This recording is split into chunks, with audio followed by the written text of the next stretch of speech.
Hello दोस्तों, आज हम लोग इस वीडियो में बात करने वाले हैं क्लास 10th एनसीईआरटी एक्सरसाइज 9.1 का क्वेश्चन नंबर 6 और 7। क्वेश्चन नंबर 6 यहाँ पे देख रहे हैं। क्वेश्चन नंबर 6 बोला गया है a 1.5 metre tall boy is standing at some distance from a 30 metre tall building. ठीक है।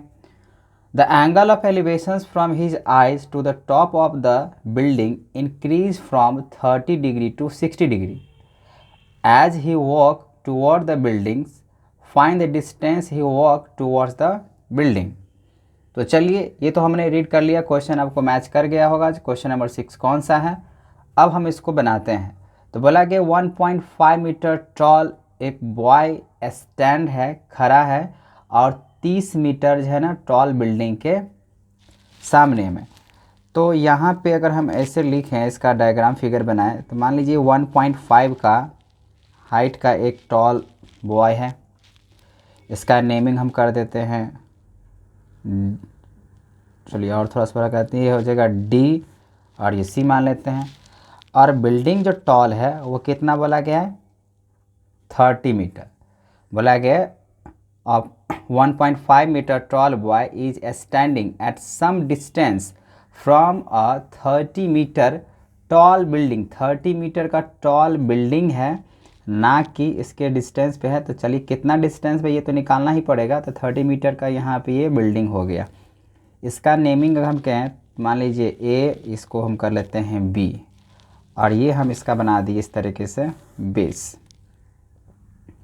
अब ये ए 1.5 मीटर टॉल है, ठीक है, 30 मीटर का टॉल बिल्डिंग हो। The angle of elevation from the eyes to the top of the building increases from 30 degree to 60 degree.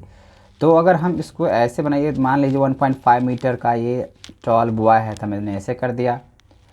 अब अगर मान लीजिए कुछ ये ऐसे करके वॉक कर रहा है, तो फर्स्ट यहाँ पे बनाया 30 डिग्री, फिर उसके बाद कुछ दूर जाने के बाद वो बना रहा है यहाँ से 60 डिग्री। ठीक है, ऐसा क्वेश्चंस में कह रहा है ना। The angle of elevation from the eyes to the top, तो मान लीजिए बिल्डिंग का ये टॉप हुआ, ठीक है ना। Top of the building increase कर रहा है, मतलब जैसे जैसे ये आगे बढ़ रहा है लड़का, ठीक है ना, वैसे वैसे यहाँ पे एंगल भी बढ़ रहा है। तो पहले 30 डिग्री था, अब कितना हो गया 60 degree. As he walk toward the building, किस तरफ ये बढ़ रहा है, तो बिल्डिंग की तरफ। तो अब यहाँ से क्वेश्चन पूछ रहा है जो find the distance he walks towards the building. तो यहाँ पे हमको निकालना है कि कितना डिस्टेंस है ना वो बिल्डिंग की तरफ मूव किया।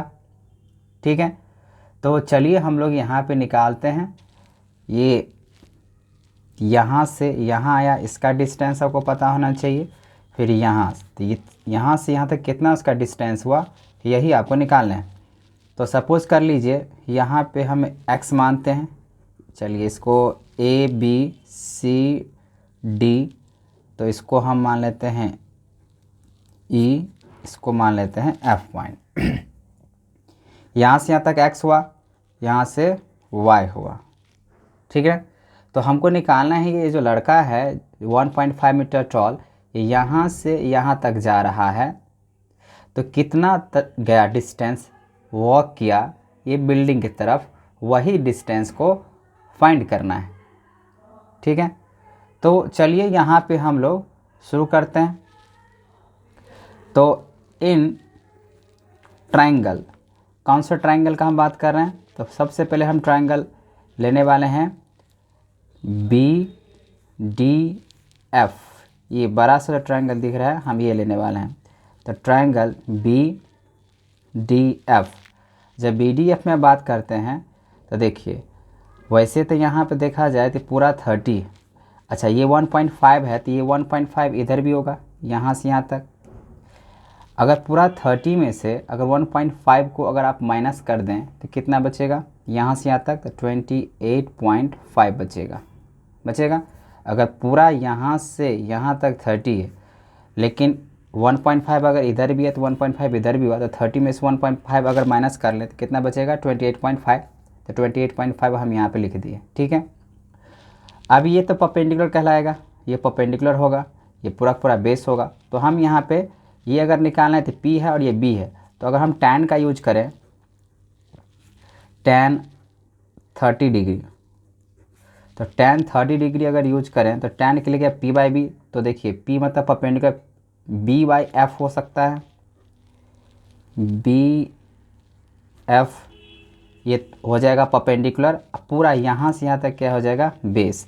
अच्छा बेस के लिए क्या होगा DE प्लस EF, यहाँ से यहाँ फिर यहाँ से यहाँ, मतलब x प्लस वाई हम कर सकते हैं, तो बिल्कुल तो x प्लस वाई यहाँ पे लिख दिए।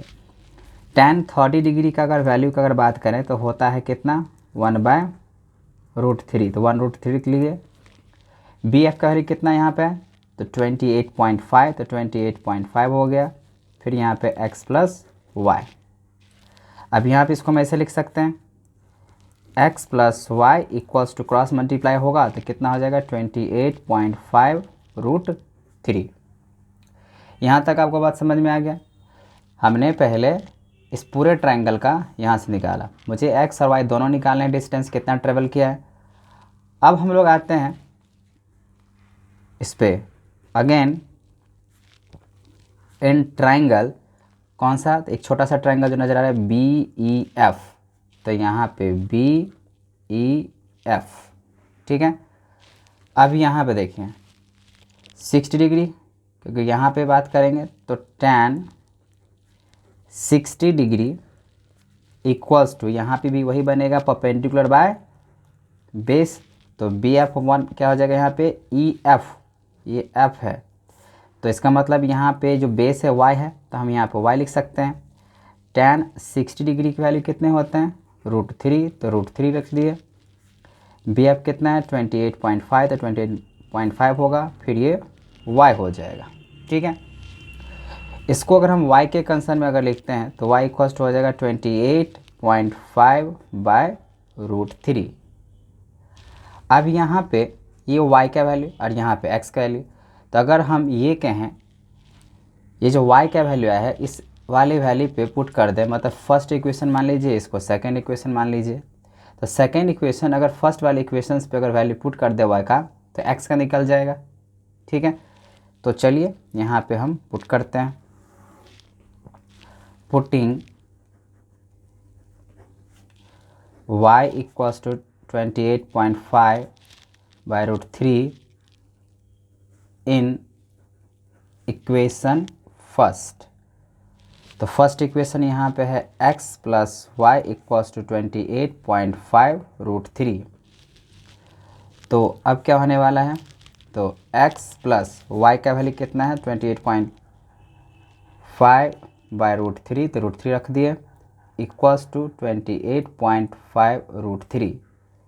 तो इससे x का वैल्यू का बात करें 28.5√3 माइनस 28.5/√3, इसके पूरे एलसीएम निकालने पड़ेंगे, मतलब पूरे फ्रैक्शन सॉल्व करने पड़ेंगे।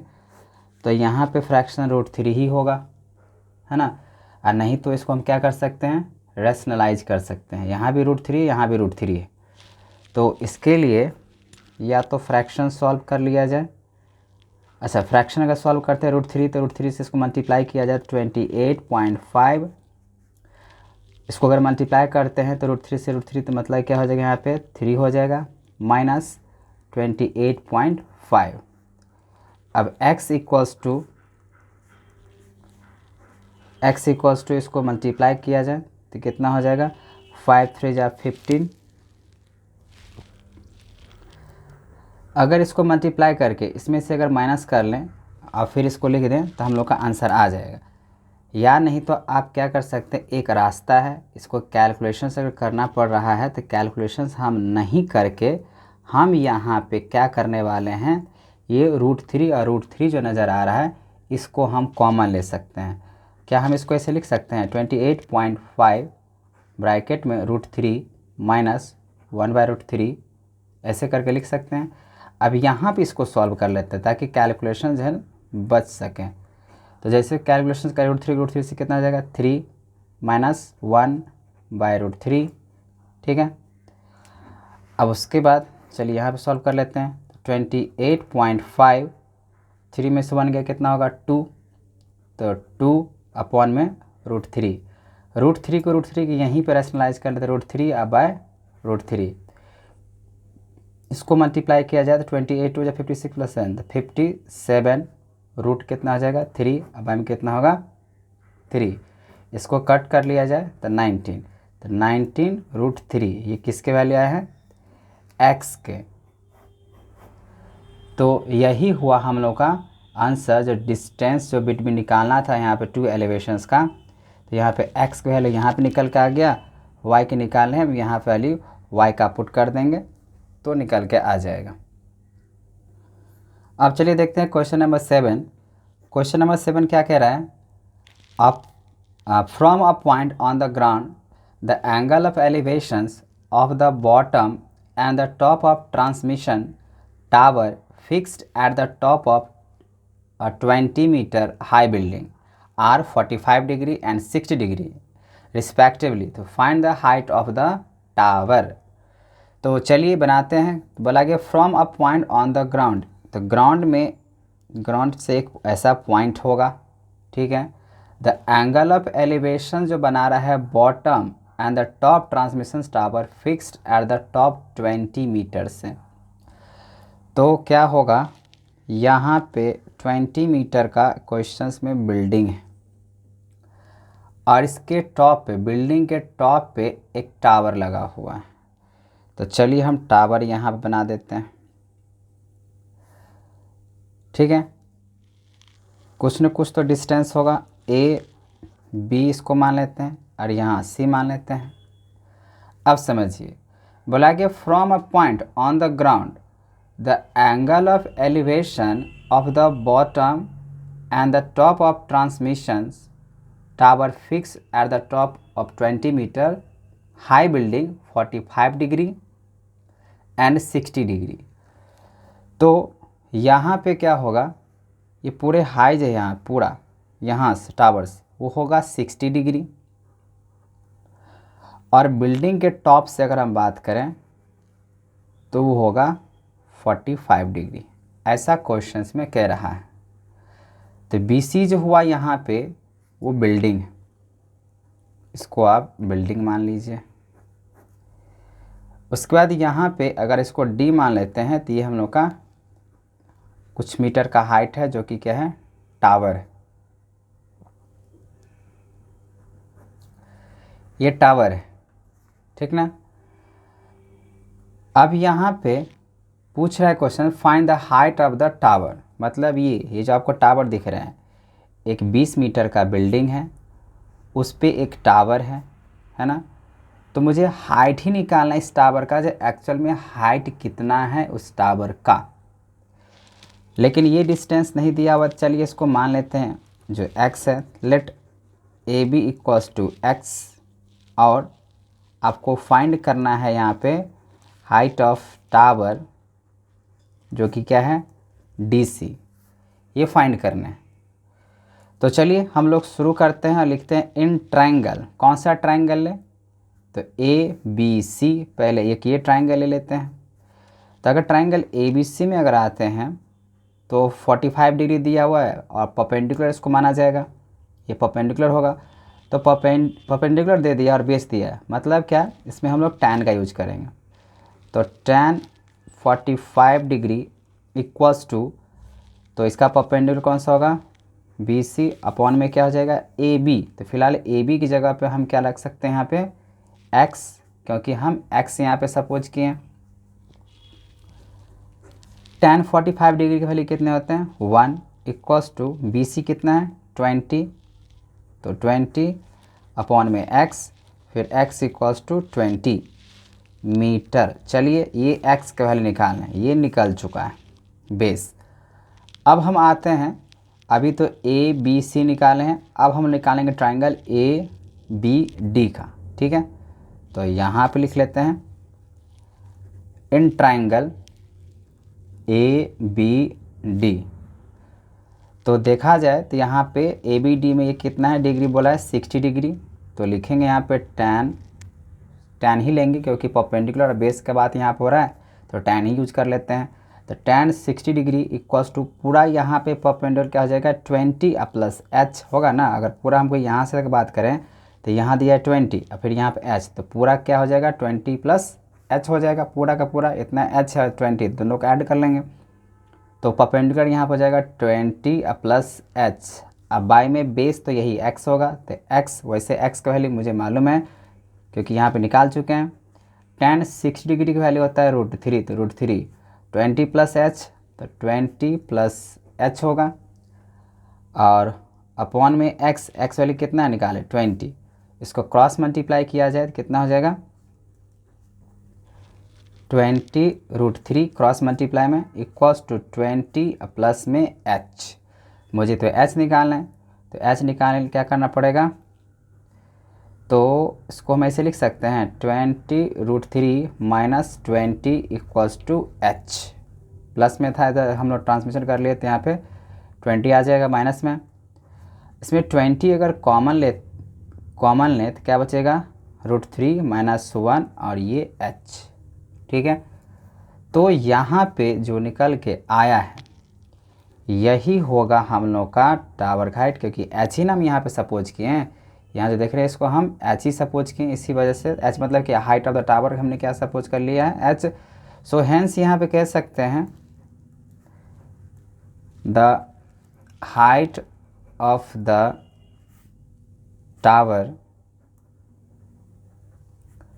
टावर इज 20 ब्रैकेट में यहाँ पे लेंगे √3 माइनस 1 मीटर।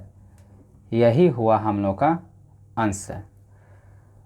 तो आई होप इसमें जो 2 क्वेश्चंस हमने बात किया आपको समझ में आ गया होगा।